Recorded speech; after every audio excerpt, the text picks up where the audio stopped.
Okay. Welcome. We don't have a name for our podcast No, yet. we don't. We'll have We're to come just- up with something. Yeah, I was actually talking to a friend today, and we were like, we don't have a name for our podcast or anything. It's just The two guys Josie in a living Motion room. Cut Sure, podcast. yeah. Two brothers-in-law just kind of having fun about a topic they enjoy. Yeah, Probably yeah. way too much. Yeah, just reload it. Yeah. Yeah, cool. Okay, so this is our part one of the NBA preview podcast, which we'll see if we even get part 2 out before the season starts. Yeah.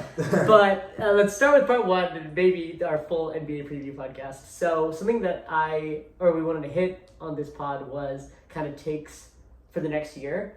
And what's important to me about these is we're not like committed to them. You don't have to back them like, oh, if it doesn't happen, you look like an idiot. Like these are supposed to be a little hot, okay? Yeah. Like they're not things you really necessarily believe. Yeah. Off the record. Yes. This is Completely off the record. You guys tell me, oh, you said that? I never said that. Yeah, I never said that. yeah. You never watched this. No, never quote this episode. It doesn't really exist. Yeah. So, but they're just fun questions that I think are worth examining. And we try to go against the grain. I don't know how well it's gonna really work, but yeah. My request is we go in like spiciness order. So start with your most like obvious one, and then we can go down from there and get a little crazier as it goes on. Okay. So yeah, you wanna just kick us off? Sure. So also for the record, I don't know what his are, and he doesn't know what mine are. I'm just hoping we don't overlap. Yeah. Like we did last time with the Hawks. Yeah. Well, that's true. Yeah. Okay. What is my spiciest take? Or least spicy take. Oh, least spicy. Yeah, start with the least spicy, and then we'll get hotter as we go. Okay. I'm gonna go I'm excited for these. with. Okay, least spicy I think is the Knicks will finish as a top 3 offense. Wow. Okay. And I like it. I have it as least spicy. I actually do believe this one. This is coming from the Pacers fan. Yeah, it is. But it's precisely because of who they lost, which is Tom Thibodeau. And we talked about this last time. How the Pacers broke Tom Thibodeau, how they forced him to adjust to things, playing guys, 9-man rotations in the playoffs and gotta have it games, trusting like DeLon Wright, But as I was sitting on it more, I was like, okay, how are the Knicks gonna do? Because at the end of the season, it's like the Pacers broke the Knicks, they fired their coach. It was Jalen Brunson's guy, they fired him, and there's reports about tension on how Jalen Brunson was treated, and now sitting here and it's a wide open East Conference, and you think, oh, the Knicks are finished, but relative to the East, they're absolutely not finished, and I think the way people are talking about them now kind of reflects that. And so let me get to the point here, which is the offense specifically. Because, defense, you say whatever, but it's who they got in Mike Brown. And what is Mike Brown known for? I already really like this. There you go. What is Mike Brown known for? It's, that motion, that, running an offense. What was the problem with the Knicks before? It's you put the ball in Jalen Brunson's hands and it just dies there. He dribbles for 20 seconds. And I thought, they were getting a lot out of Jalen Brunson, and they were getting very, very little out of everyone else. And it was very apparent because the Knicks are way too talented of a team to rely on one person or even sometimes 2 people when Cat got going. But they have Jalen Brunson, Karl Anthony Towns. They have OG Anunoby, who's a very solid scoring option. They have Mikal Bridges, who maybe was in over his head in the Nets as the number 1 scoring option, but he's shown he can provide that punch. Certainly better than he was last year. Absolutely. He had nothing last year. He did not look like Nets Mikal Bridges at all last year. He looked like random wing defender. Exactly. Yeah. And so I look at that and it's like, okay, Mike Brown has some pieces to play with here. And really that's kind of it. I can go into the X's and O's on what they're going to do, but I think it's a little too early for that now. The point is that they're going to have more ball movement, more motion, more, cutting, more screens, things like that to get guys open And to get guys the ball, to get guys involved. If Mikal Bridges is standing in the corner, for the whole time, OG Anunoby is standing in the corner, they're not going to do anything. He might as well be, 3-and-D Mikal Bridges who doesn't do anything else. But he's shown a little bit of scoring pop. He has, long arms to get to the rim. He has a mid-range jumper that he can go to. He can go off the dribble. He can go off the dribble, and there's just enough there that I think they can be a top 3 offense. I looked at their numbers last year, and they were actually better than I thought they were, which means I think that bump is going to be real, and I think people might be sleeping on the Knicks. So that's my hot take. You're starting off so strong, which you're gonna see soon. This immediately bleeds into my first take, but. I really like this. I even like that you caveated that it's not just the East, top 3. This is top 3 NBA offense. Yeah. Which is what makes it spicy. I think. For sure. Say top 3 East, I'm sure. Absolutely. Who doesn't think the Knicks end the top 3 in the East? Yeah. But I mean, even at first glance, when you just pull back the curtain, I think the Knicks have had a defensive identity under Thibodeau. But Jalen Brunson, whatever you think about Cat, these are 2 amazing offensive players, and Cat. I mean, any center who can space the floor. Yeah. That's a skill that really needs to be utilized.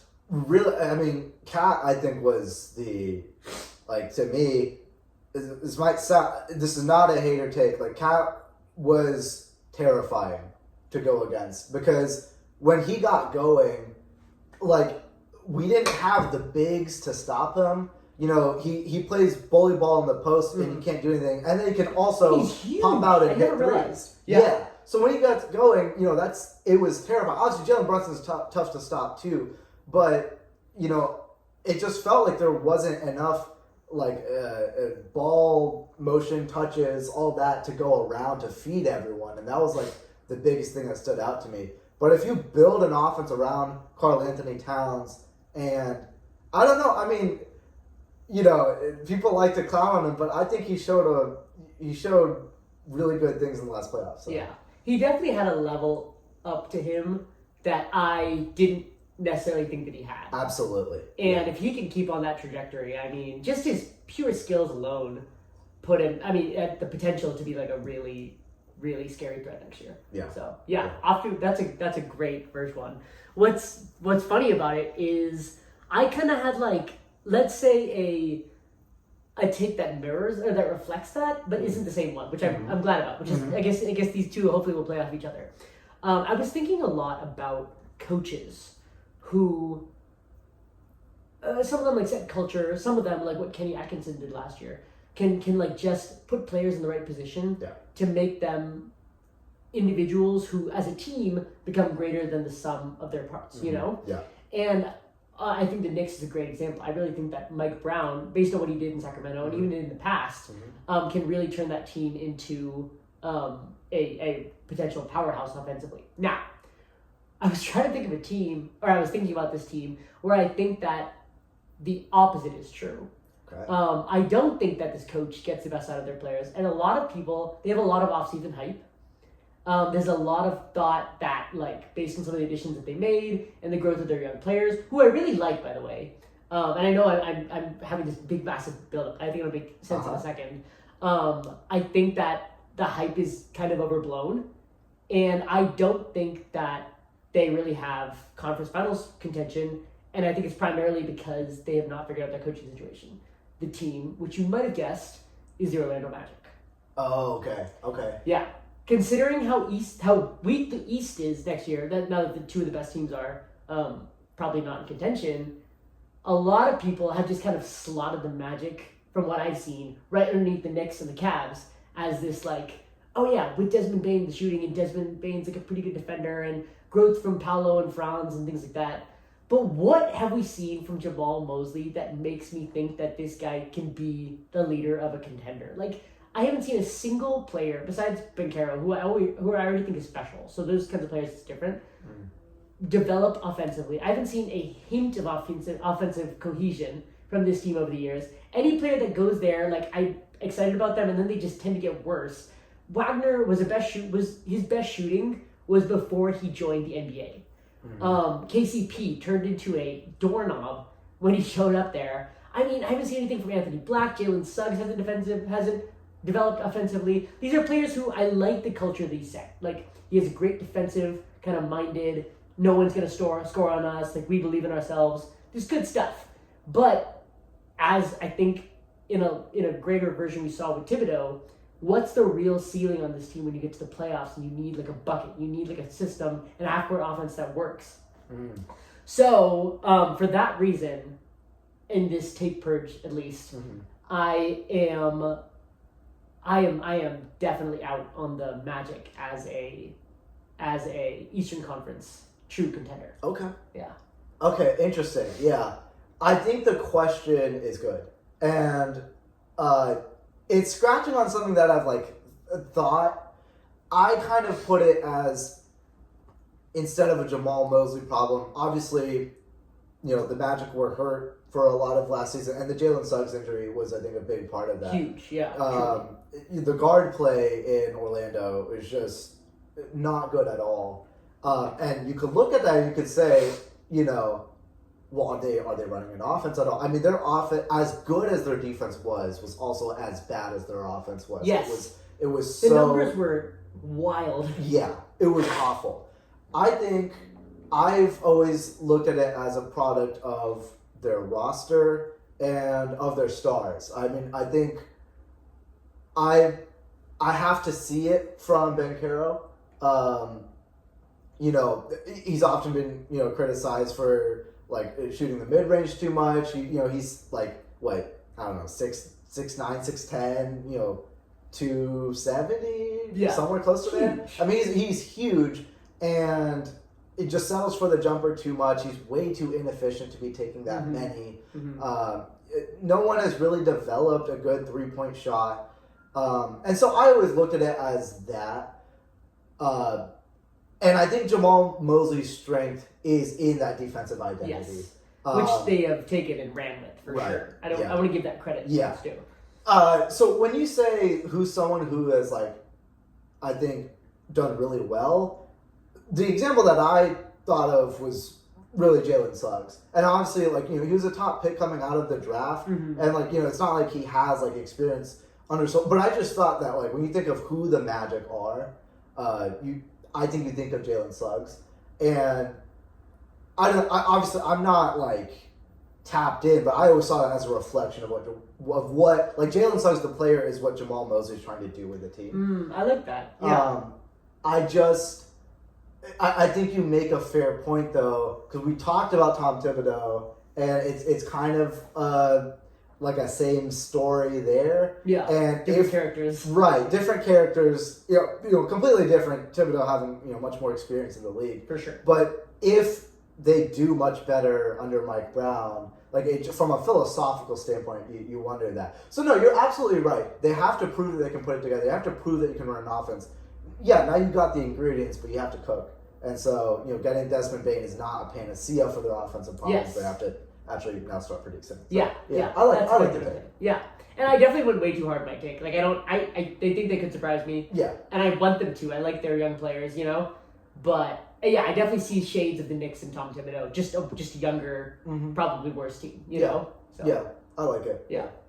So that's my first one. Which actually, funnily enough, in light of that, I was going to talk about the Knicks and Mike Brown being like kind of like the sauce that a young Magic team would kind of need kind of coach. But you already so that's why I was laughing. Yeah. No, that's a good point. Yeah. So okay. Cool. Take two? Take two. Or take three, I guess. Or, the second round of takes, I guess. I'm going to go... This is kind of off the wall. I don't know how spicy it is, per se, but it's just like... I think a lot of people don't really have a handle on how they're going to talk about this issue and kind of where it's all going to go. And so I'm just putting this out there as where I think this is going to go. Okay. Which is that nothing is going to happen to Steve Ballmer. Okay. Oh. I think that... Okay, so Steve Ballmer, what is he, like the 10th richest guy in the world?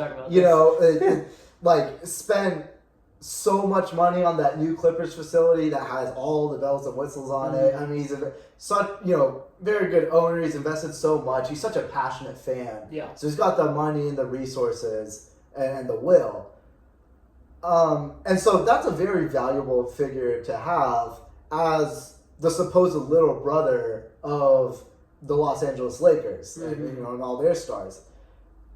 And I think that has to color, to an extent, the way the league is going to handle it. Now, obviously, cap circumvention is a very, very big deal. Yeah. But the question is there some real smoking gun that is going to be uncovered? And I mean, I think the answer is no. Like from a technical standpoint, like I think the bar is. I say all that about Steve Ballmer to say the bar is high. Yeah. To actually probably one of, if not the most important owner in the NBA. Yeah. So the bar is very high to actually get something going, and it seems to me like Pablo Torre is doing all this to put light on the situation. By the way, I did a terrible job of introducing this issue that we're talking about. I've talked in circles all around this. We're talking about the Kawhi Leonard KL2 LLC, aspiration, paying him $28 million to do apparently nothing. I'm not gonna cover this whole thing. If you know, you know. If you don't, go check out Pablo Torres. Right. Yeah. He's done a great job covering all that. Right. And very entertaining too, I must say. Yeah. I just think that the move seems to be to get enough eyeballs and attention to get the league to do something that they just don't want to do. And I don't think that there is going to be anything uncovered to reverse that. Yeah. Oof. This is good. Normally I wouldn't want to talk about non-basketball topics. Yeah.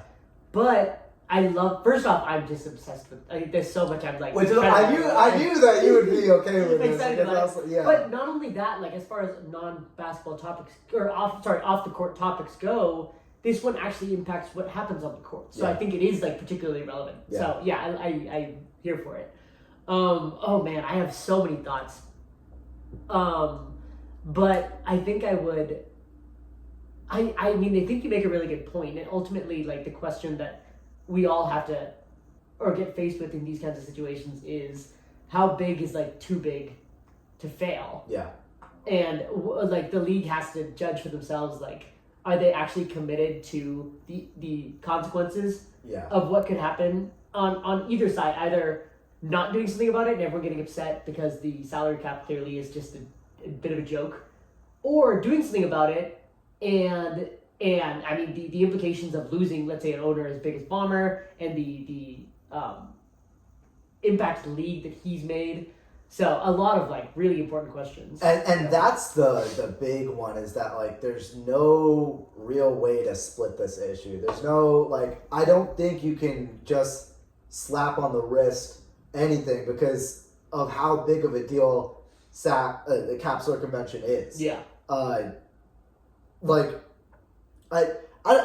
don't know if there's even precedence for this, but I guess this is my take, so I should have checked that before.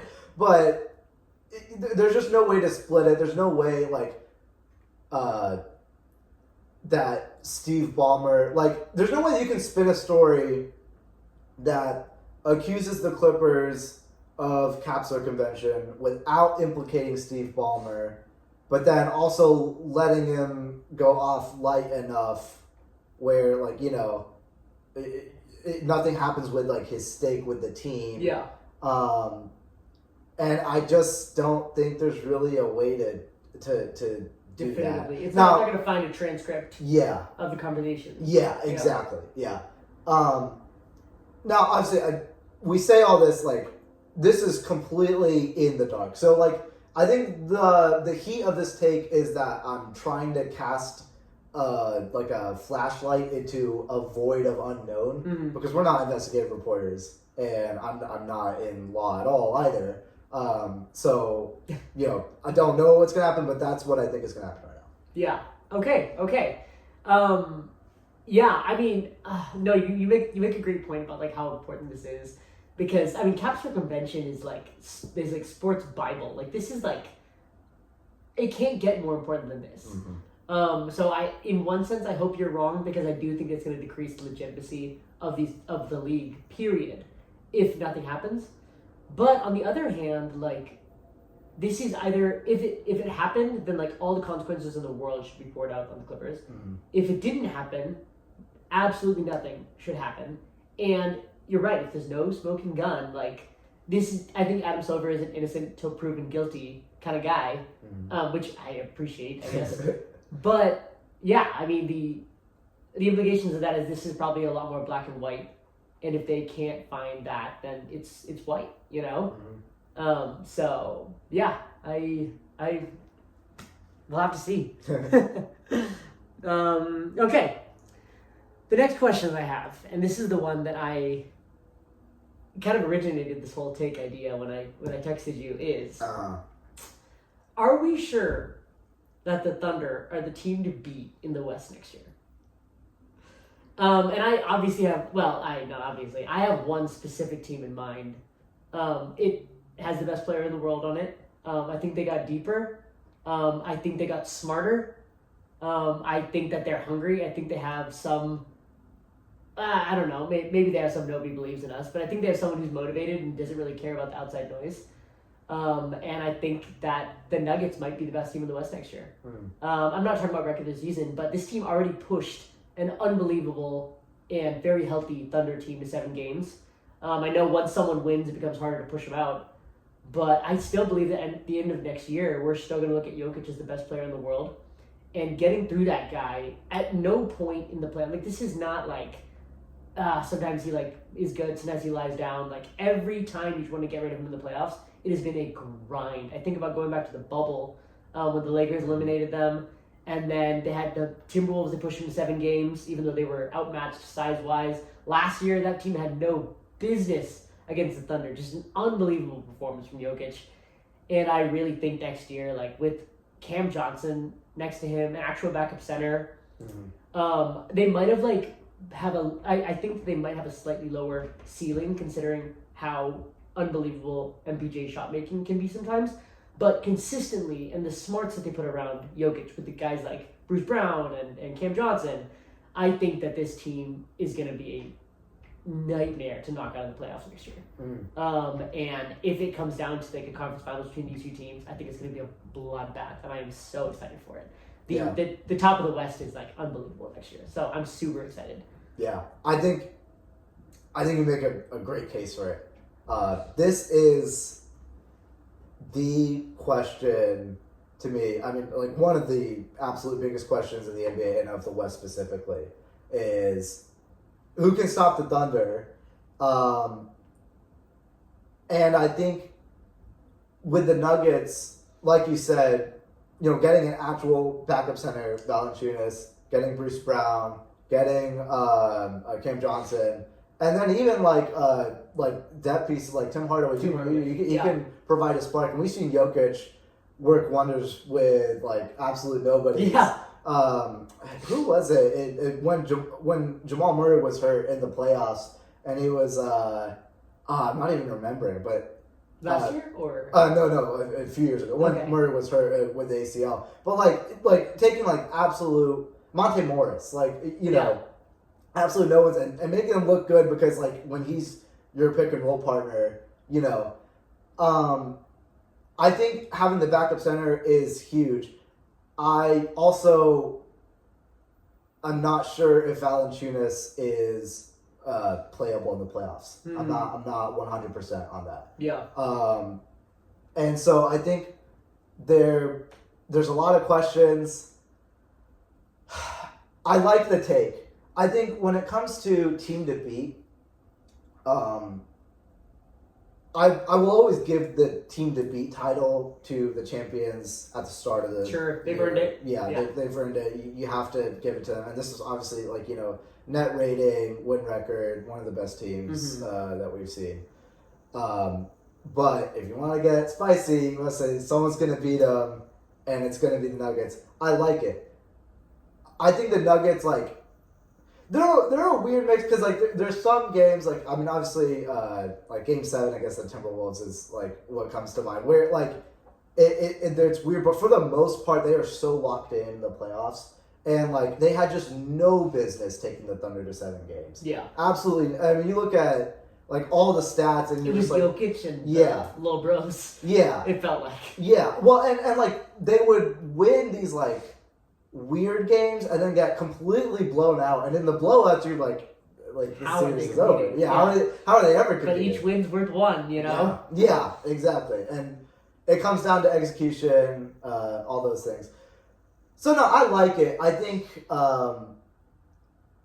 the question is, like, what did the Thunder look like to me? Are they going to level up? Yeah. Is this Steph just won, and now next year they look even better? Yeah. Yeah. Yeah. I think, because I think with the Nuggets, to a certain extent, you know what you're going to get from Jokic and but I mean, maybe not anyone else, but, like, there's a floor there. Yeah. And then they have more depth, more experience behind them now that I think this is the strongest Nuggets team since the championship team. Yeah. Agreed. It's more what happens with the Thunder, because the Thunder were always seen as, like, oh, they're, good in the regular season. They got bounced by Luka, 2 years ago. They're trying to get over the hump. And then they did it, and they did it so convincingly that you're just like, is this real? Is it like are they one player away from, or is this who they are? Yeah. And so I think I'm very curious to see, really more than the Nuggets, like, how do the Thunder do? How do they look? It comes down to the margins. Are you able to be that physical in the playoffs again? How do your stars hold up health-wise? Chet's had some health problems. They have really functionally 2 ball handlers in J-Dub and Shea. If one of them misses time, I think that could cause a lot of problems. But if there is a team to beat them, I think it's the Nuggets. Yeah. Another point of why I think I really like how the Nuggets added to their team and are constructed going into this next year is, I think in years past, in addition to having just the best and smartest player in, like, most series, they relied on, like, too much volatility with, like, guys like Westbrook. Like, can he come in and do something? Hopefully, Mike, go for it. Okay. Oh yeah. Next take. So I have, like, what I wrote down, and then, now that we're talking, I want to be a little bit more spicy. We'll see where, like, I want to Up the ante. Yeah, let's do it. So I'm gonna say the Pistons will make the Eastern Conference Finals. Oh, you're killing me. This is just like a joint take punch. Oh my gosh. I had, like, so my original was, they're gonna be a top 4 seed. I'm like, how spicy is that? Yeah, like, okay, so in the East, we have the Knicks. We have the Cavs. Yeah, the Cavs. We have Magic. The Magic. Yeah, it's like a bunch of teams at that point. I mean, the Bucks are still pretty high up some prediction markets. The Celtics, I think, are gonna die. The Pacers, I think, are not gonna die, but I don't know how high they're gonna be. Yeah. And so top 4 is not a lock, but I think Eastern Conference Finals is more spicy. So I agree. I like it. Let me paint the picture, though. So I think this is the Pistons' year, because if you look at the trajectory of Cade Cunningham, and I think what he showed as an offensive engine, as a guy who can score and facilitate, like, what he was doing to me in the season, and also, you showed it, I think, in the playoffs as well. Even though I think they got bounced in the first round, I'm pretty sure, right? Yeah. Yeah. Against yeah. But it was a good series. It was a good series. And I think what he showed is that, okay, this is something that can work. This is contender formula. Now you just have to put the right pieces around it. And, think of a guy like Jaden Ivey. He's a guy that I think can break out. The Purdue guy. Yeah, Purdue guy, It's been kind of... it hasn't been seamless in the pros, but he has so much talent. Which a lot of that's injury. Yeah. Just being unlucky. That's true, yeah. Malik Beasley, providing, shooting depth. Jalen Duren, I think, has been incredible for them. And so I think they're a really well-rounded roster. Have they signed is Beasley on the team? Do you know? Yeah. Offseason stuff? Oh, wait. I don't remember where that kind of landed. But I know that they signed Duncan Robinson. I think there's Duncan Robinson. Wait, no, you're right. There's talks about right. Beasley. Yeah. Yeah.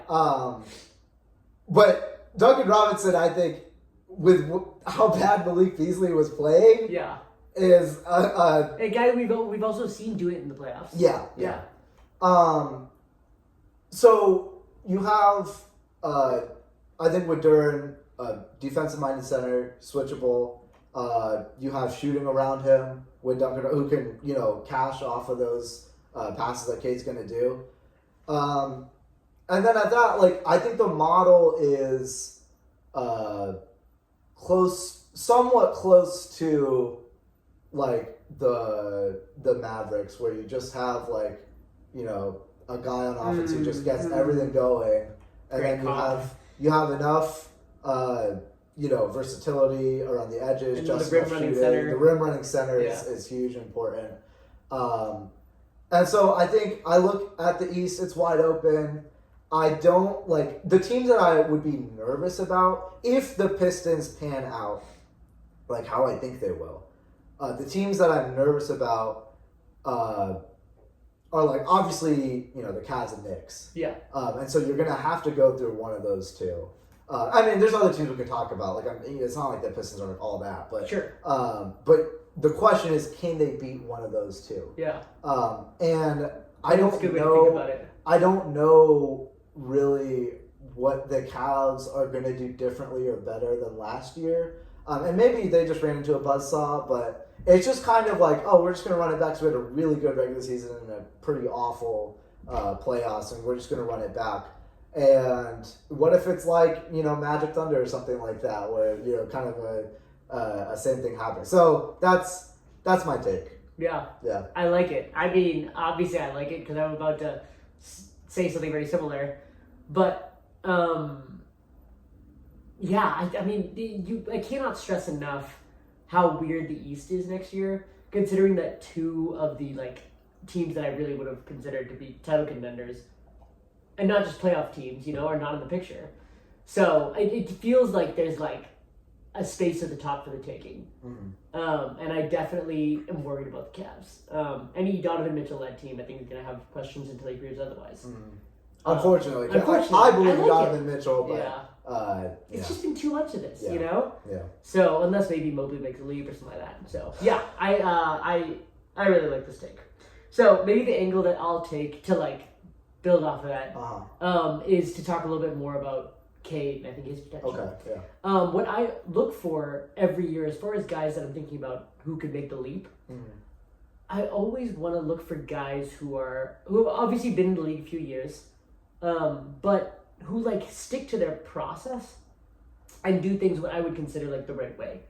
I'm thinking about SGA and kind of the incremental improvements that he made year after year. People don't remember, but it's not like SGA, as soon as he went to the Thunder, everyone was like, this guy's going to be that great. Yeah. There was 1 year where he went from being a really solid lead guard to just top 5 MVP candidate. And it just happened in an instant.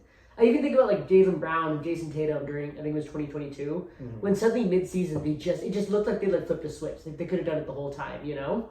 Or Kawhi, when he was growing, he started defensively. And then with Tatum and Brown, obviously, they were highly drafted. Sure. 2018, when they were very young, but yeah, seeing them take that leap, and with Kawhi, Kawhi's a great example. Yeah. So I think that I'm trying to look at guys who, no matter what kind of adversity they face, they keep sticking to their process. They work on their foundation, and I see it in their game. and they're taking little steps until they make that big leap. So on that note, I really think that Cade, especially given like what I saw from him when they were, you remember that what was it, like 22 game losing streak that they went through? Oh yeah. And there's just been some real lows for that Pistons team, but I just, from everything that I've read and heard, he's really made of the right stuff mentally first. Obviously he's got incredible basketball skills, but I like the Luka comparison. I really think that there's like potential for this guy to come out next year, and I guess my hot take will be I don't think he's gonna win the MVP, but I do think that there's like gonna be his name mentioned in the conversation, you know? Yeah. And I don't think it's like crazy to think that he could be like a top 5 MVP candidate if the Pistons finish with like a 2 seed in the East. Yeah.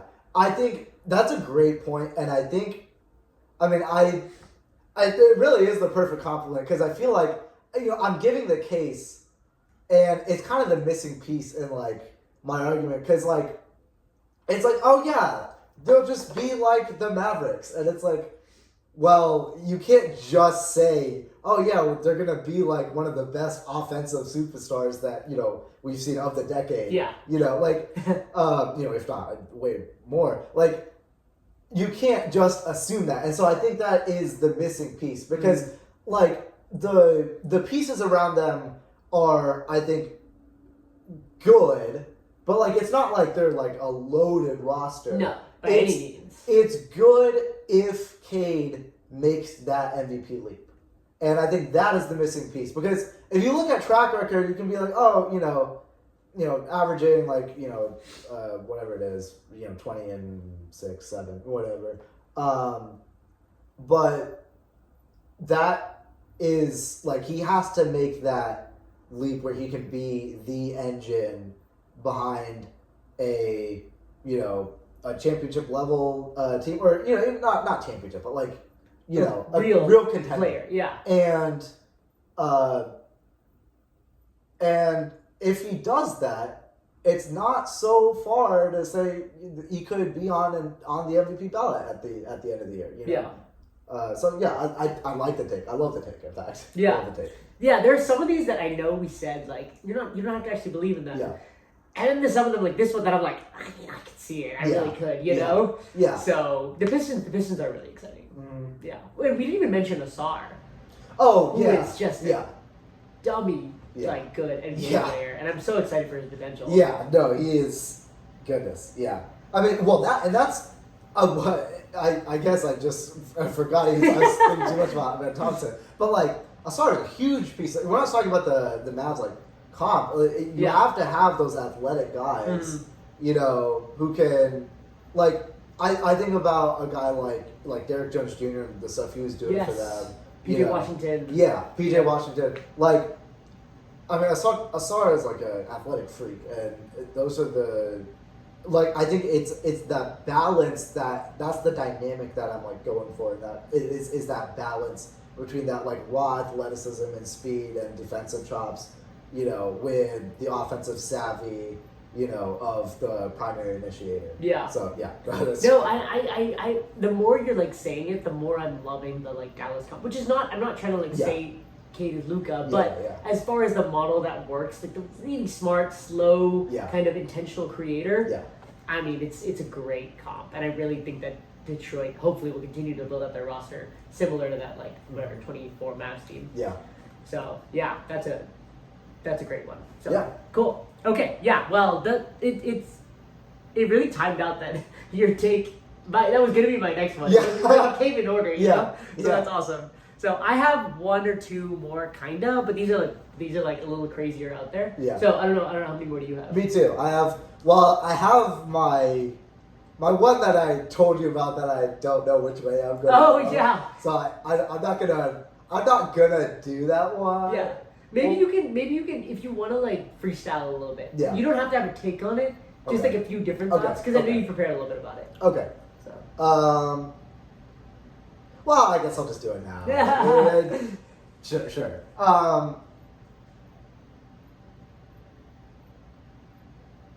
The Houston Rockets. You don't know where to start. Oh my goodness! I have to actually do it now, and it's like. Okay. Remember, nothing you say will be held against you. Yeah. Introducing the topic. I think this is one of the big wild cards of the entire NBA in that, and maybe like even a month ago or so, we were talking about them as like real championship contenders. Yep. And then in the next instance, it could, talking about them maybe outside of the top 4 even. And the West is still dangerous. So, how are the Houston Rockets going to do with the injury of Fred VanVleet?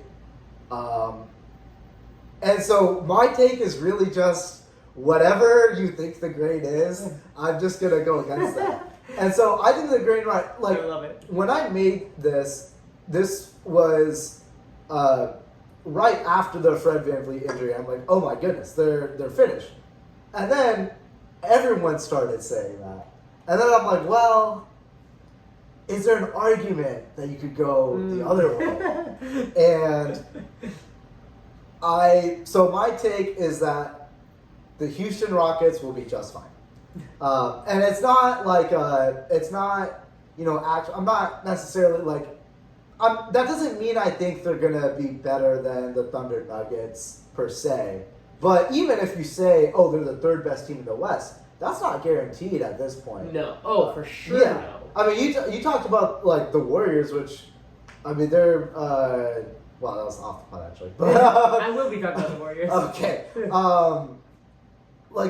There's the Warriors. We haven't even talked about Luka on the Lakers. Yeah, there's the Lakers, which I think are, as long as they have their stars, like you have to talk about them. There's like the Timberwolves, so there's real teams out there. With the Rockets, let's set up why the injury is such a problem. Because like Fred VanVleet, is this the guy that you love this guy or something? Yeah. No, it's that Fred VanVleet is a very competent guard. He's a shooting threat, and he's a connector of the offense that does not have a lot of them. Mm-hmm. They have a very clear defensive identity, which is, I mean, I think it's 10 guys on the roster with a 7-foot wingspan or more, but the guard play is very, very thin before the injury, and now it's just not even. It's wing play, really, that's going to pretend to be guards. Yes. Next year. Exactly. And if you listen to the last pod, we talked about them choosing to get like a 3rd center in Clint Capella instead of chasing more depth, which now that looks really bad. Nice. Clint Capella can hold the ball 3 feet from the basket. Right. Yeah. But no one can pass it to him. I mean, you definitely wish that money went elsewhere. Yeah. But what is their lineup going to be like now? Well, you're going to put Amen Thompson at the point guard position. You're going to put Reed Shepherd at the shooting guard. And then it's going to be, however else the starting lineup would shake out, which would probably be KD. Şengün. I don't know. I mean, Şengün will probably start at the 5, I would say. And then you could put Dorian Finney-Smith there. You could put Tari Eason. You could put Jabari Smith. I mean, they have, again, when you talk about a wing, I mean, they have wings for days. Yeah. But really only, I would say, one, true guard that has played NBA minutes. I mean, Amen Thompson, okay, maybe 2 if you count, Thompson and Reed Shepherd. But what do you get? Well, I think what you need is just a guy that can. You need from your guards. You need them to be connectors of the offense, and you need them to be a shooting threat, and really just run the offense enough where they don't have to be the guys taking the shots, but they can put the ball on the floor and initiate the offense. Run a pick and roll. Yeah. Do a bounce pass into the center. Yeah. And I think between Thompson and Reed Shepherd, I think they have enough. Okay. So Thompson, I think he can put the ball on the floor. He's a real threat to blow by you. I mean, he's a tremendous finisher. And so that puts pressure on the rim. And if you're going to, I think I'm not saying he's like this. I'm not even close. But, just in terms of effect, like Russell Westbrook. Mm-hmm. And the way that, Russell Westbrook, he had a pull-up midi, sort of, but, if he's dribbling the ball at the top of the key, you're sagging off to the free throw line, which, sure. these, in the modern NBA, you almost never see that type of defense played. Yeah. And yet he was still such a threat that you had to load up against him because he could just blow by you so quickly and get to the rim so quickly. Yeah. So there's ways that you ironically, because of the gravity that KD created. Yes, yeah. But there's ways that you can impact the gravity. Basketball's all about a geometry game, and there's ways that you can impact it beyond just being a shooting threat. I think when you can blow by a guy quickly, that puts stress on the rest of the team to compress. And then you kind of have the opposite in Reed Shepherd, who was hyper ultra efficient with his 1 year in Kentucky. But he had close to 70% true shooting percentage. Yeah. And, he shot 45%. Something wild from the and very tough shots too. Off, off the move type stuff, running around. I think he can do more. He is a shooter, and he's primarily a shooter. But I don't think he's a guy like Michael Porter Jr., never swing the rock Michael Porter Jr., where the offense just dies with him. I think Reed Shepherd, is a smart enough player where he can make that extra pass.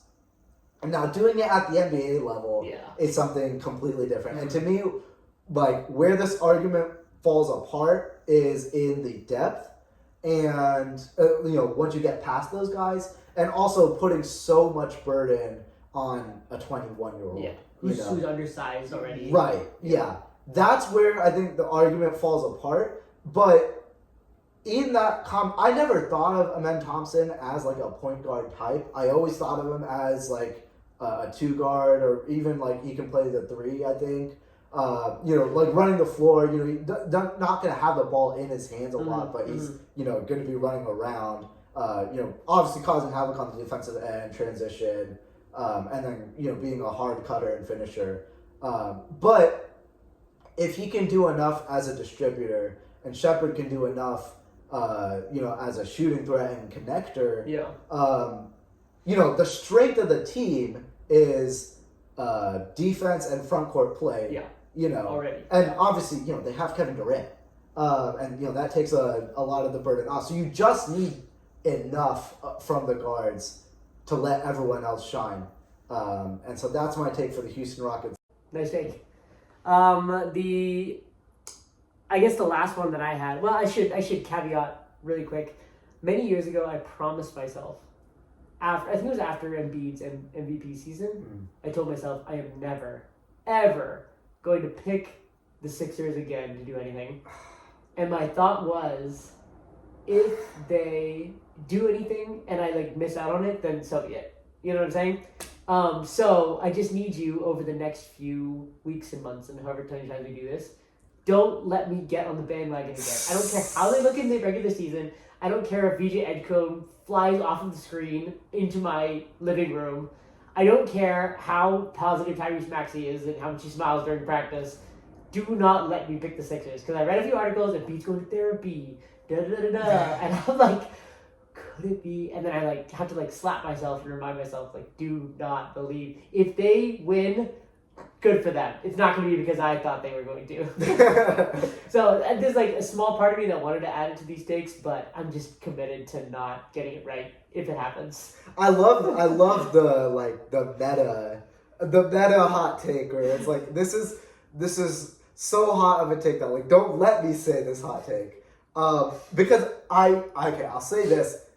I think there will be moments where they look good. Yeah. If Embiid's healthy and happy, I think he's gonna look good. Yeah. Well, I wasn't even gonna go that far, but Tyrese Maxey, Jared McCain, and some young potential. Yeah. If VJ Edgecombe does something immediately, they could be exciting, maybe watchable. I'll say that. And then obviously, if Embiid is healthy, Sure, I'm not counting on that. I'm not anything on that. I think I'll give credit to the take that the Sixers will look good enough that someone is going to start asking those questions. I will never be tempted to. I kind of take figured you'd be in the same position as me. seriously. Yeah, I mean, without Embiid, they're not gonna. I don't think they're gonna do very much. They don't have really the depth. Like they have individual players that I think are cool, exciting, fun to watch. Yeah.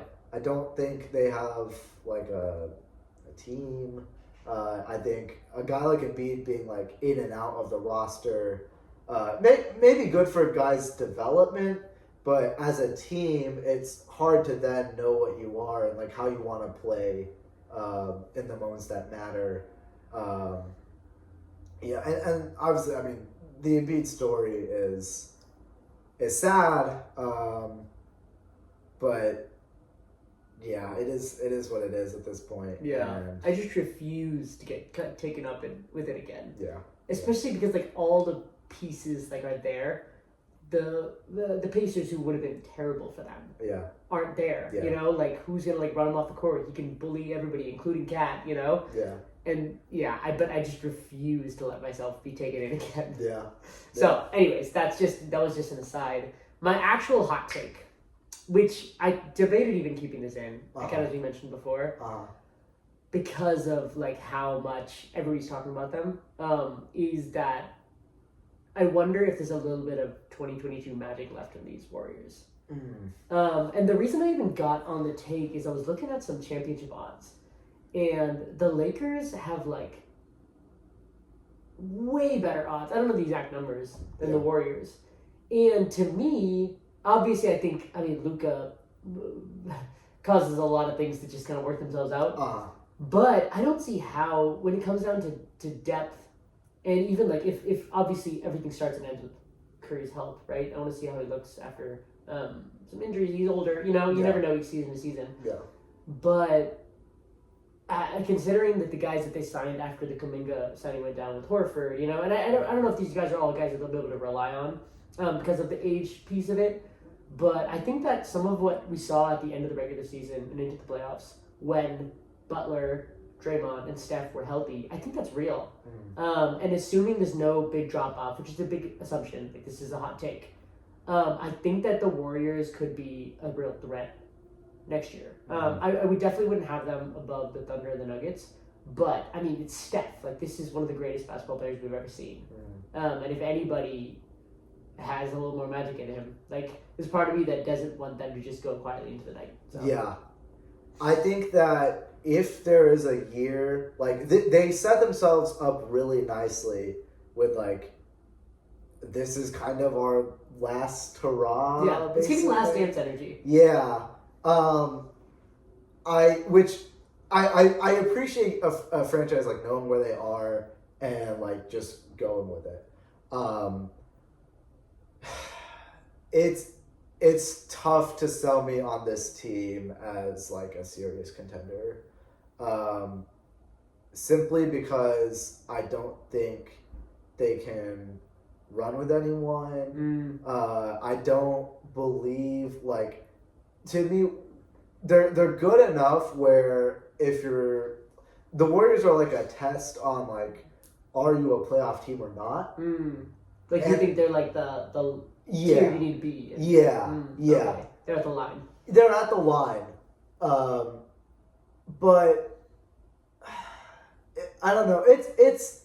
It's tough to fully. I mean, Jimmy Butler was playing really good basketball, but you know he's getting older. He's always had injury problems. Yeah. I mean, you talk about if Steph misses any time. There's a lot of big ifs. Horford's like their only good center on the roster, and he could miss time. Yeah, very old. I just don't think there's enough to play with the big dogs. Like, I think like last year with the Rockets series, to me it was very much like the Rockets had this identity of defense and athleticism, but the Warriors are good enough offensively where, they're gonna pick you apart at some point, and so you have to do enough to challenge them. And which the Rockets couldn't do. Yeah.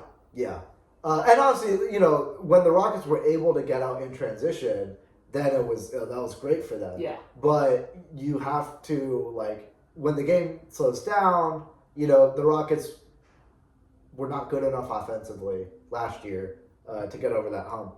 And then obviously, there's the Buddy Hield game. Really playoff randomness that happens. But I don't know. I think my opinion of the Warriors is just it's weird because I see the argument, but where do you have them in the West then?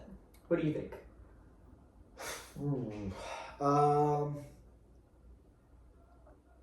I would put them. Hey, you don't have to think about it. Just give me a range. Like a range. Yeah. I would say 4 to 6. I would say 4 to 6, maybe.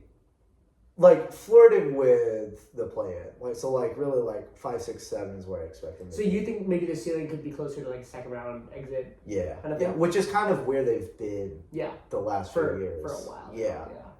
And I think they got markedly better, but yeah. But they're still the big dogs. Yeah. At the top. Yeah. Yeah.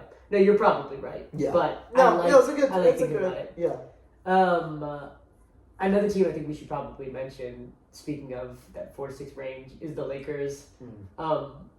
Obviously, you told me an hour ago, LeBron announced the second decision. Yeah. Speak to that a little bit. Yeah. So this happened. I guess now it's been a couple hours, but LeBron James posted on Twitter. What did he say? The biggest decision of decision number 2. Yeah. He said, the decision. I don't remember anymore. Here we're not reporters, okay? But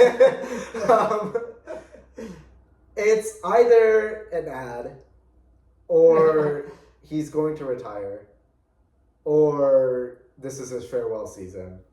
And I think this might be the farewell season. If we had to choose between those three, we gotta think it's the farewell season, right? I think so.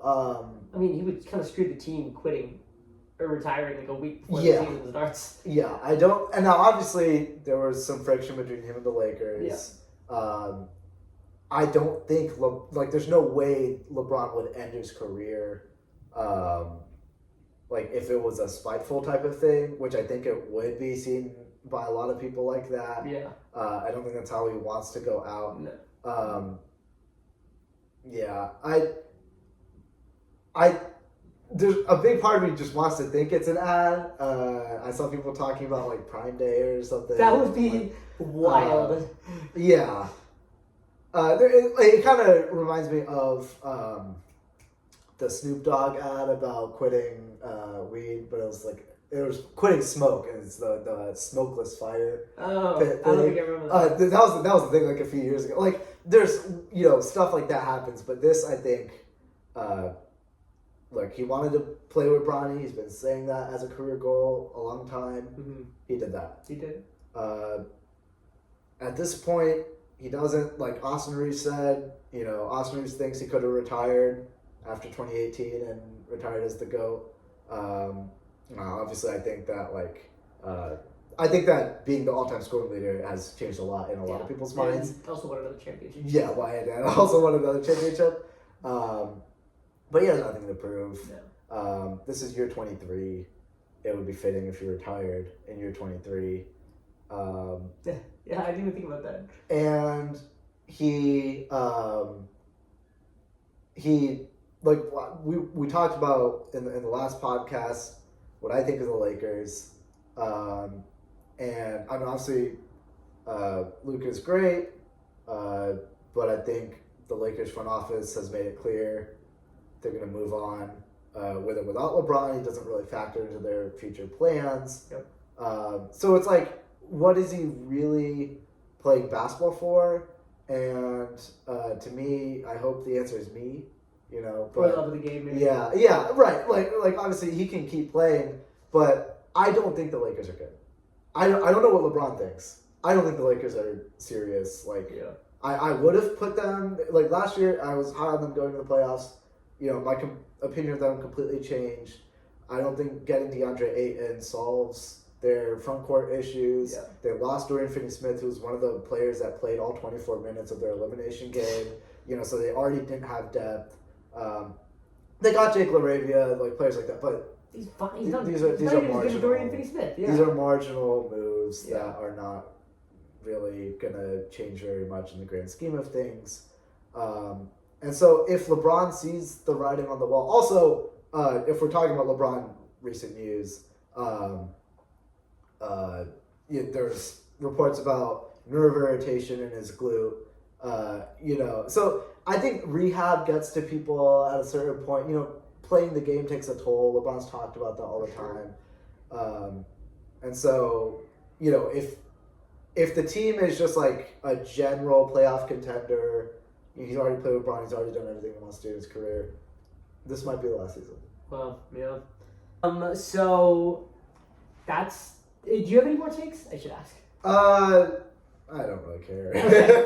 Okay, cool. Well, I guess that's the end of our kind of fun out there takes. So that was fun.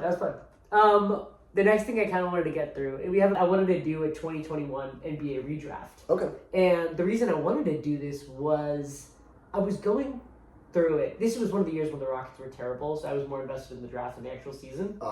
So, and as I was looking through it, I forgot about how many good players came out of it. Like, it was a pretty deep draft. Yeah. I was getting into the second round. I saw like Miles McBride and Herb Jones, and I was just really surprised. So I wanted to just sometimes like even in redraft, I feel like a good time to do redrafts is before you get like the true breakouts, because then it's like just way too obvious. Even though we have some pretty obvious names at the top. So I want to do it with some forward thinking still involved. Like, we don't have all the answers yet. Yeah. But with enough data that there's like, we're not just doing a redraft and it's just the draft picks again. I see some of those redrafts that are like 3 months after the draft. I'm like, what are you talking? Like, the dude injured himself. Like, what are we talking about? Yeah. So all right. Do you wanna go first, and then we can maybe everyone that we don't have aligned, we can kind of talk about where we had them, and then just cross out players and keep going down the list. Okay. So you want me to go like pick by pick? Or? You go with your first pick. I'll go with my next pick I had. Okay, perfect. Yeah. My first pick is Kate Cunningham, who was the number one pick in the draft. It's interesting because I remember going to like a Pistons-Pacers game some time ago. But this was like 2 years ago, I think. And honestly, I was like, I think Cade has improved a lot since then. I think the Pistons have improved a lot since then. I think what you talked about with his mental makeup has been more apparent since then. I think being on like a losing team, losing sucks. I think if you're able to like withstand that, I think you treasure winning more. Well said. And so, we talked. One of the takes was, is this the MVP breakout year? Maybe not winning the MVP, but getting on the ballot. Yeah. And there's maybe one other person that I could say that about in this whole draft. So no, Kate is my number one pick. Yeah, that was an easy one. Definitely aligned with you. The next one is not so easy. I took a little bit to think about this one. And something I think I settled on. As much as I love and really probably overvalue defense, the truth is with these drafts, you're always trying to get who can be your best player on a championship team. Yeah. And in the modern NBA, you need, offense is just more important than defense. So for that reason, I'm taking Şengün with my second pick. Okay. I think that, I don't know what his ceiling is. I know he's a little bit undersized for a center. But from what I've seen, I think that while I don't know if he can be the best player on a championship team, I think there's that potential there. Okay. So taking him, keeping in mind that I don't know how far he gets, but I think that there's a real potential superstar in there. Yeah. That's a good pick. I'm going to zag on this one. I'll take, zagging and taking the number 3 pick instead of, wherever Şengün went. But I'm gonna take Evan Mobley for this one, and That I was think the other name I was yeah, thinking of, yeah. obviously. No, you're right. You're right. Yeah, I was looking at the list, and I think Mobley stood out to me because you're in the mindset of this is like a draft, and but if you ask me who's the better player right now, I would say Şengün's the better player right now. The reason I'm taking Mobley is more for the potential. I mean, these guys are still young and they still have time to break out. And I think with Mobley, you were kind of waiting for, this is the year he puts together, this is the year he puts together. And then last year, I think he actually did show something. Yeah. On those deep post ups, he's just a matchup nightmare. Yeah. He's added some touch to his game, and then obviously defensively, he's one of the best in the league. Yeah. And so if Wemby wasn't in the league, he would be winning. Defensive Player of the Year every year. Yeah. Yeah. And so I take the guy who is already, with his defense, he's going to be there's a baseline level of play, and then you bet on the traits and the work ethic and developing the other parts of his game enough where you think maybe in 5-10 years maybe this guy is second best player in the draft. Yeah, I mean he could be a first. He could be the best theoretically. Yeah. So it's more of a boomer bust pick, I think. So, but that's for sure. I think the point that you made that's great is you no matter how much talent and how much skill you have, you can't teach size. Mm-hmm. And Mobley, from a just physical specimen perspective, is just an unbelievable pick. So very high ceiling. My fourth pick. Speaking of controversial, I'm probably going to get real weird with this. I was doing my best to not pick where people were taking the draft. If I was really running a franchise, I would want to pick guys who I think are made of the right stuff. Yeah. So with my fourth pick, I'm taking Jalen Johnson. We're skipping past Mobley. Yeah, we're skipping past Mobley. Yeah, we're going to combine to go through this. Okay. So we have Cage and Jalen Johnson. Jalen Goodness. Johnson. Yeah. Ooh. Okay. I think that there's a really, really high ceiling in there. I think he's always had touch. Kind of what I talked about earlier with Cade, how I like guys who constantly improve in little ways every year. And I think it's going to take a little bit longer because of the major injury that he suffered. But I think there's a leap coming for Jalen Johnson. I don't think it's going to come this year. I think it can come next year. But I really think that this guy's I think we're in the tier of this. He could be the second best player on a championship team one day. Okay. I really like Jalen Johnson. Yeah, that is a spicy one. Yeah, that is a spicy one. I see it. I see the potential, but yeah. No, you had him on your board. Yeah, not where I had him. I'm curious, where did you have him? I Lower. I probably would have gone quite a few. I don't know exactly where, but sure. Okay. My pick is Trey Murphy. Okay, another great one. Yeah. Yeah. So Trey Murphy,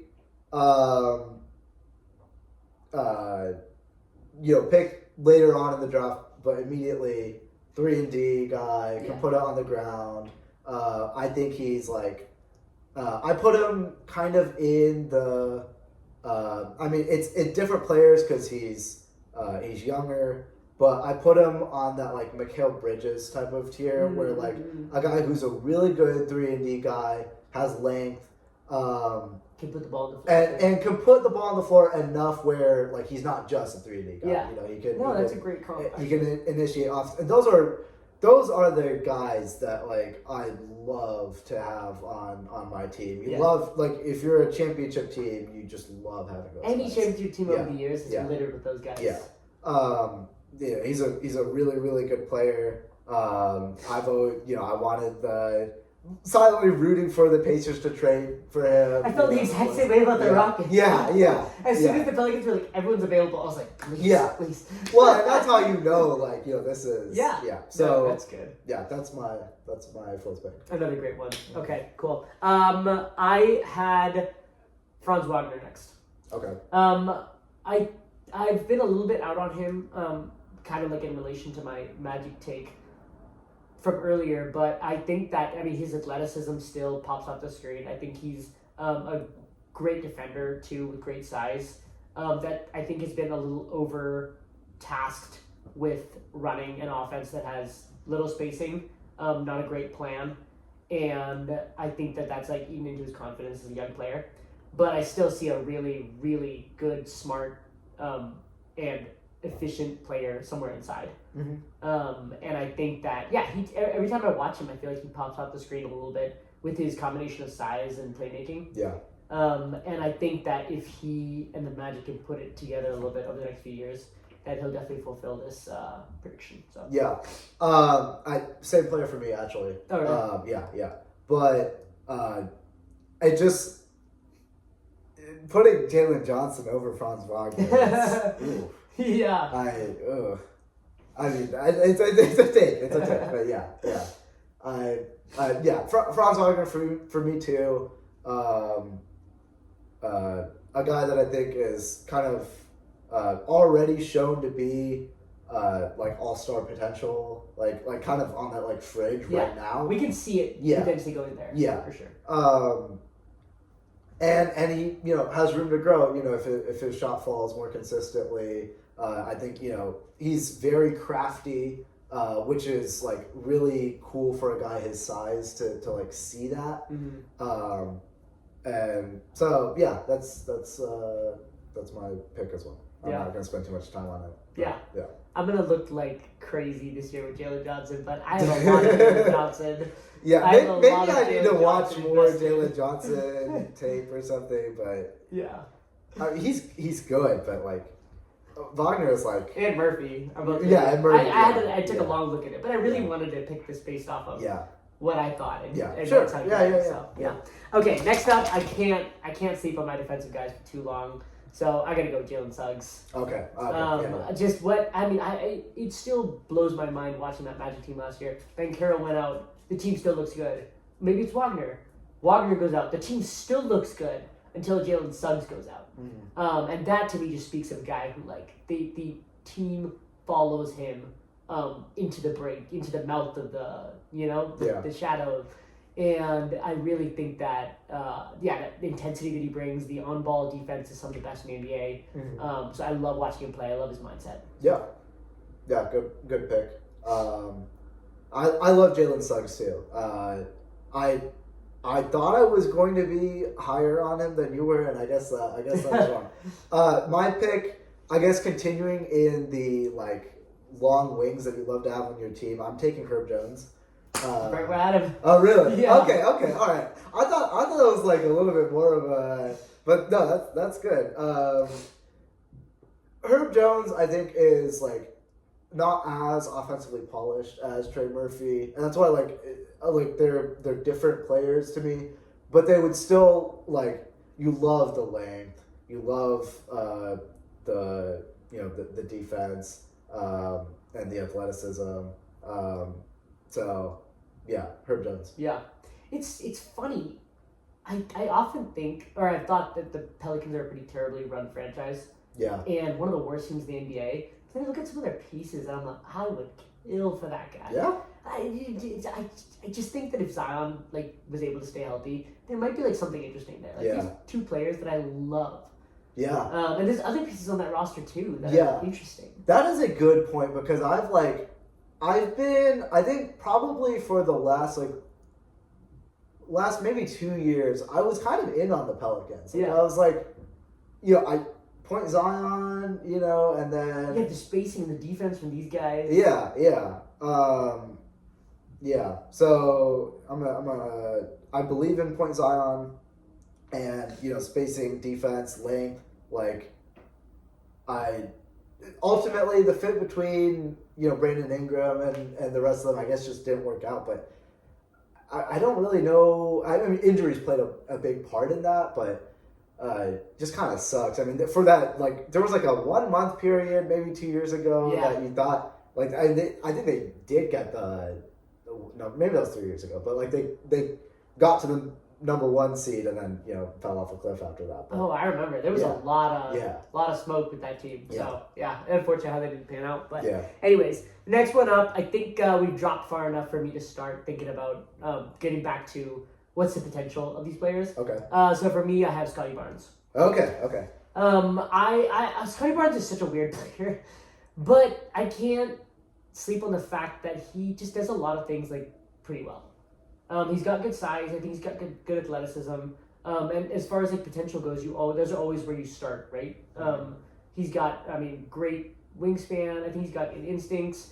What is his ceiling? I'm definitely a lot lower on him than I was after his rookie year. Yeah. But I still think that there's a really good player in there. I think he could be one of those where you put him in the right situation and he could look like really awesome. Yeah. Like kind of like I'm thinking like Andrew Wiggins when he moved to the Warriors kind of vibe. Yeah. Yeah. So I think that in the right situation could be a great player. That's a good one. I like Scotty Barnes to me was one of the toughest guys to like put because he started his career so hot.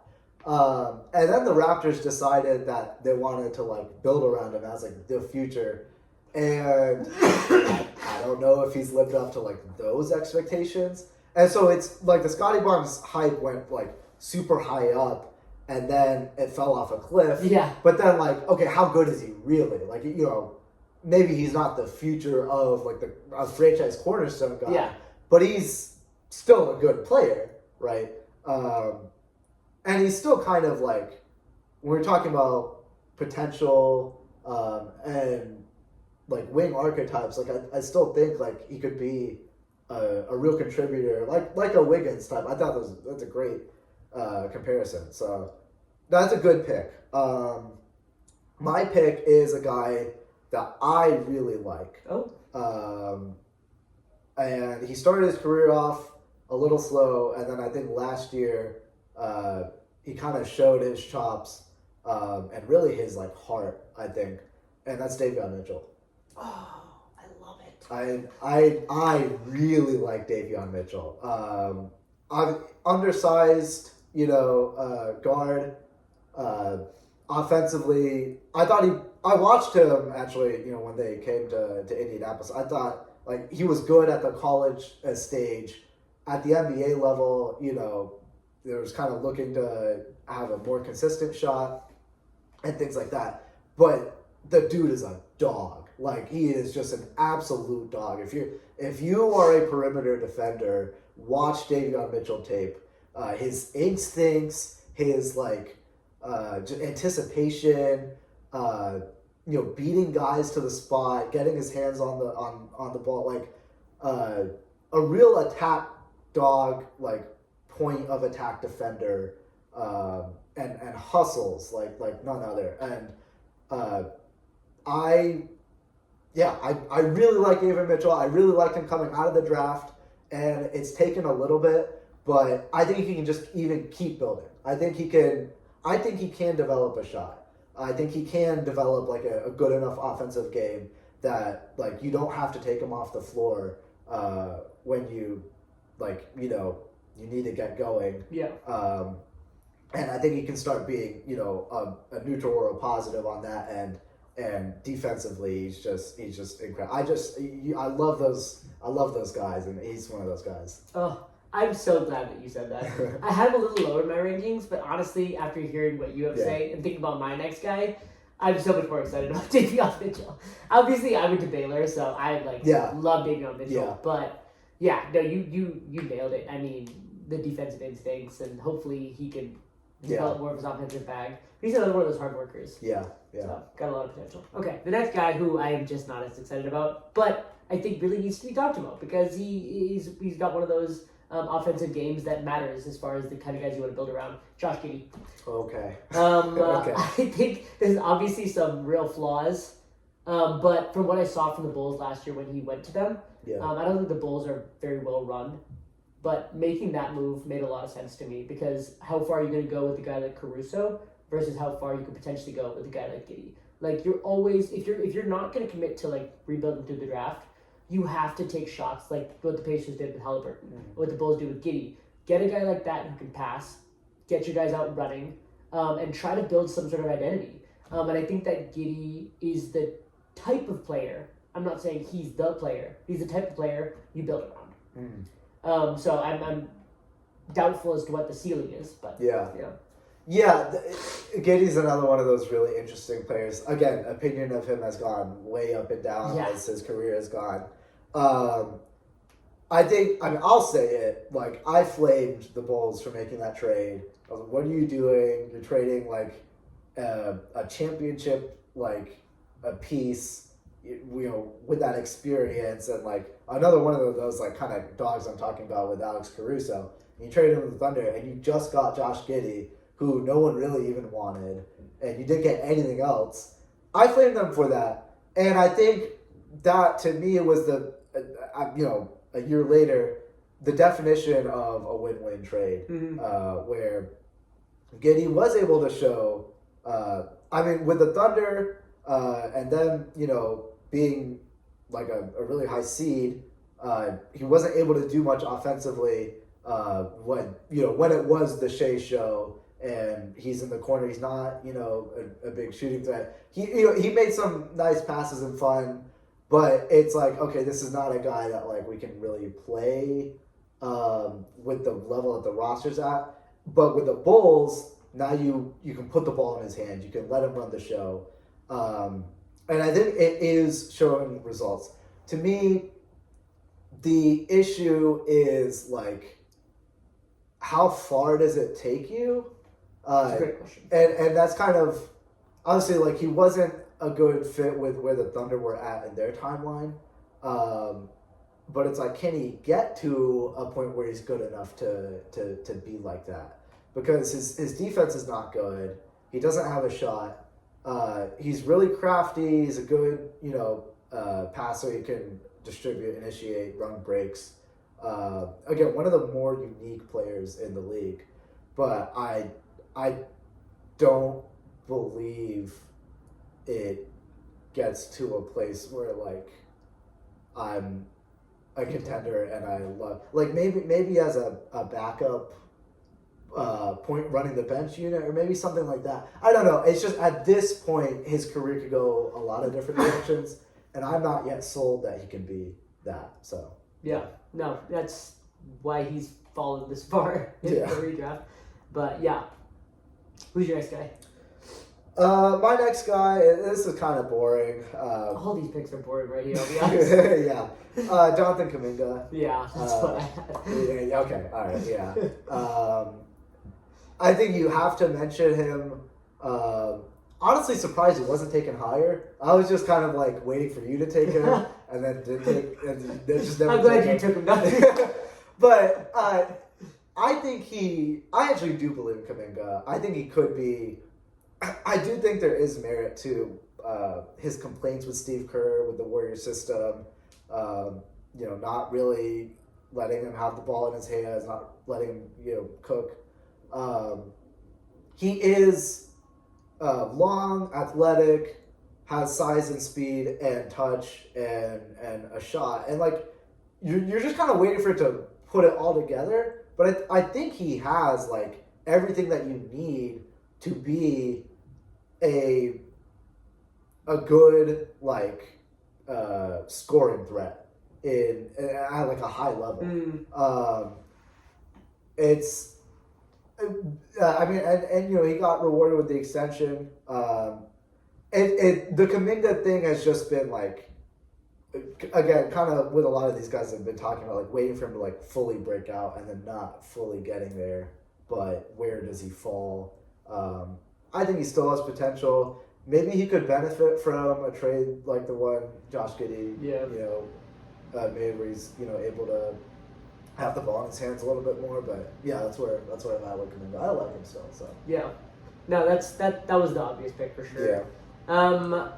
To finish out the tier, like, part of me thinks I should pick Jalen Green, but I just can't do it. I just can't do it. So I'm gonna pivot a little bit. Maybe we can do, like, maybe two more each. Okay. And I'm gonna go with Santi Aldama. Okay. Interesting. I think we're now, like, kind of in the range of, like, guys who I think have, like, one or two real NBA skills. But I'd like to see them on my team because I think that they can, like, bring something different. I like his size. I was looking it up earlier today. 7 foot. He's got spacing the floor potential. I think that he plays hard, and I think while he may not be able to get on the perimeter very well, I think he's a good like connector kind of piece. And I'd be happy to have him on my bench. As far as guys I was thinking about that are real players. So yeah. Yeah, that's an interesting one.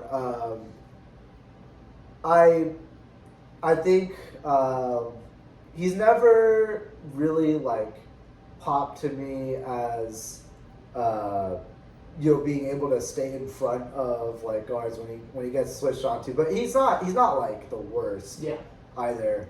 So yeah, that's an interesting one. I think like I don't know about the ceiling, but like he is an NBA player, and so yeah. Yeah. I'm gonna go with. I'm trying to pick who my second guy would be, but I'm gonna go with Cam Thomas and Deuce McBride. Nice. And these are guys that are very similar players. Yeah, similar players. Obviously, Cam Thomas having the ball in his hands a lot more, but scoring, and not a ton else.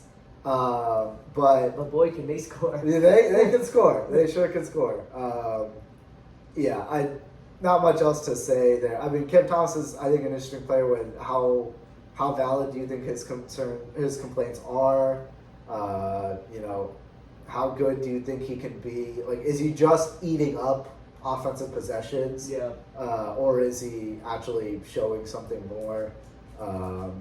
But I think, I don't know, he's fun, he's talented, and so that's kind of... something. Yeah, it's something. It's a kind of, all down the range, that we're in right now. So those are my guys. Yeah, cool, nice. My last one, and I'm surprised that you didn't take this guy with one of your two, is Aaron Wiggins. Oh, yeah. Yeah. Yeah.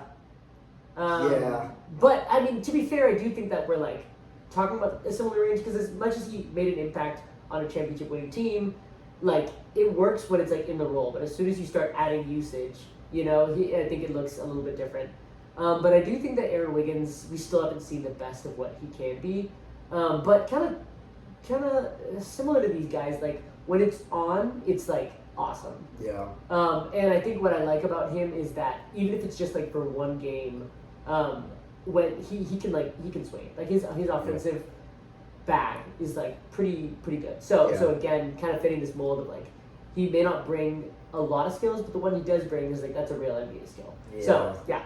That's a good one. You're probably right. I should have taken him. I think with Wiggins, like, what appeals to me is also that he did it on a championship team. Yeah. And so, like, it's not like he's shown off a ridiculous flash, but not like a Cam Thomas where it's like on a really bad team and you're just like eating possessions, like, And I think it's also, to me, one thing that I really like about him is his length, and so that kind of adds a defensive element that the other two guys don't really have. Yeah. I think obviously the other two guys have produced more in the league, but this is draft, this is traits. I like those. I like that. So yeah, cool, good. Okay, that's pretty much all of it. Oh, just the batting. Yeah, we should say look. Before we sign off, any thoughts on the Colts with another big victory? Yeah, big win. I think no question we can blow out bad teams. I think before I start talking about us as Super Bowl contenders, I want to see us play from behind the sticks more consistently. That's how the Rams were able to beat us, or really prevent our offense, is getting us in those third and long situations. And we just have not shown a good ability to play from that specifically. But we're really good at staying ahead of the sticks. And it's running the ball. Yeah, and running the ball, Tyler Warren doing his thing. I like our team. Yeah.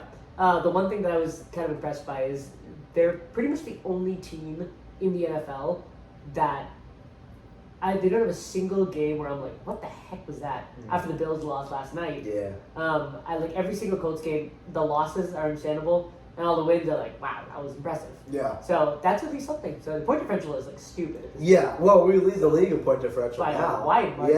Yeah. So the Texans somehow are third after that blow. That's so. But that's a lot of juice. But, yeah. That's we're 4 games into the season. Yeah. So. But exciting. I think just need to show it in like the behind the sticks, like kind of crunch moments. We remind us a lot at this point of like the Titans from a few years ago with Derrick Henry. Oh yeah. Not very different teams, but like in terms of just how I think of us as contenders. Built a certain way. Yeah, built a certain way, and it plays really well in that style. If you're able to break them out and force them to get away from Derrick Henry, throw the ball, that's where they're beatable. Yeah. But we'll see if we can play from behind. Yeah, no, that's good. Yeah. Sometimes you want to be able to do one thing really well rather than doing a lot of things mediocre. Yeah.